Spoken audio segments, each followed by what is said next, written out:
नमस्कार. संतुलित जीवन, आनंदी जीवन भाग 13मध्ये आपल्या सगळ्यांचं स्वागत आहे.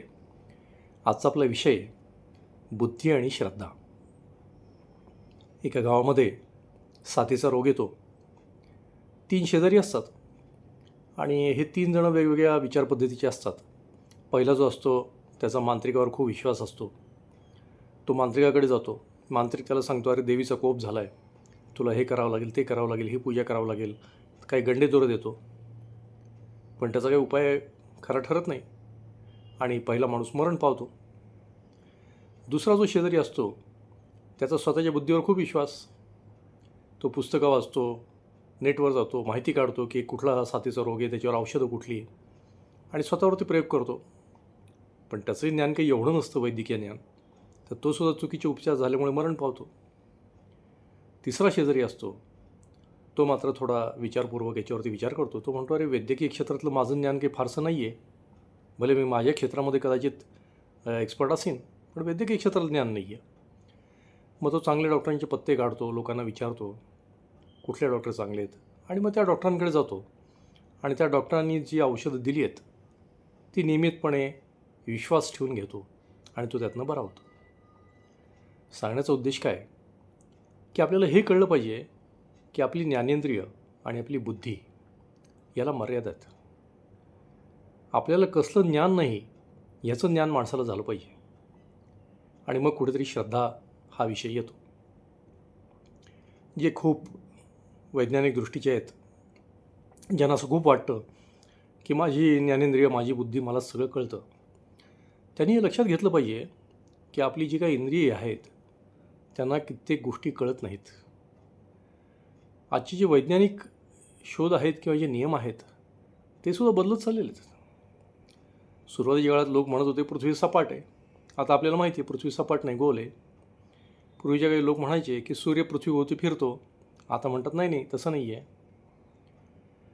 आता जो क्वांटम कॉन्शियसनेस नावाचा जो नवीन प्रकार आला आहे त्याच्यात तर लोक सांगतात की जे नियम आपण विज्ञानाचे नियम आत्तापर्यंत आपण बघितले, गुरुत्वाकर्षण आकर्षण किंवा इतर कुठलेही, ते सूक्ष्म लेवलला, सूक्ष्म पातळीवरती ते नियम लागू होत नाहीत.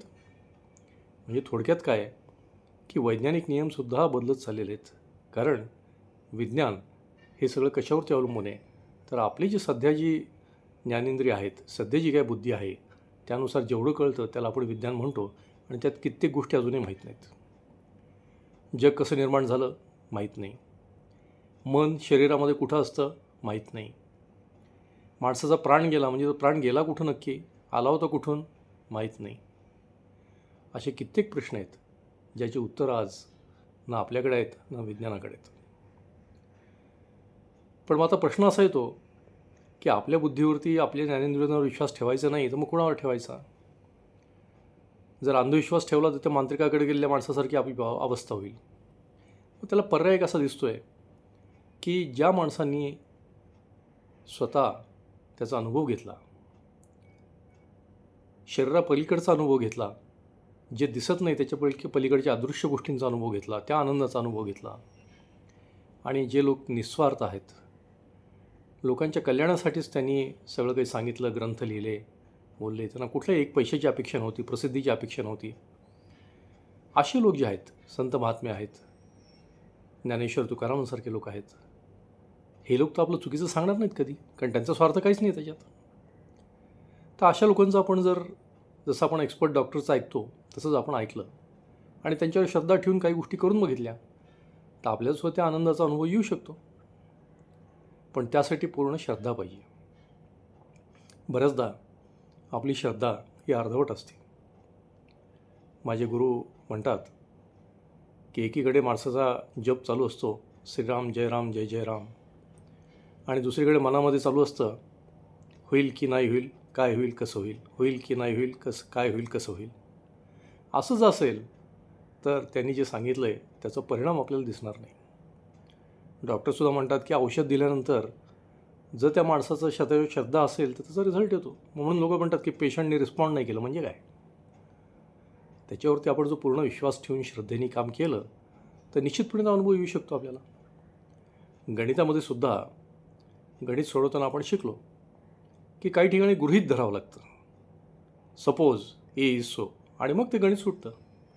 तसंच आपल्याला जर आयुष्याचं गणित सोडवायचं असेल तर काही गोष्टी आपल्याला गृहीत धरून त्याच्यावरती स्वतः प्रयत्न करावे लागतील, बघावं लागेल, स्वतः अनुभव घ्यावा लागेल, अंधविश्वास न ठेवता. पण ज्याने रस्ता सांगितला तो आपण करून तो बघू. आयुष्यात कित्येक गोष्टी आपण करून बघतो, तसं हे करून बघायला काय हरकत आहे? नुकसान तर काहीच नाही.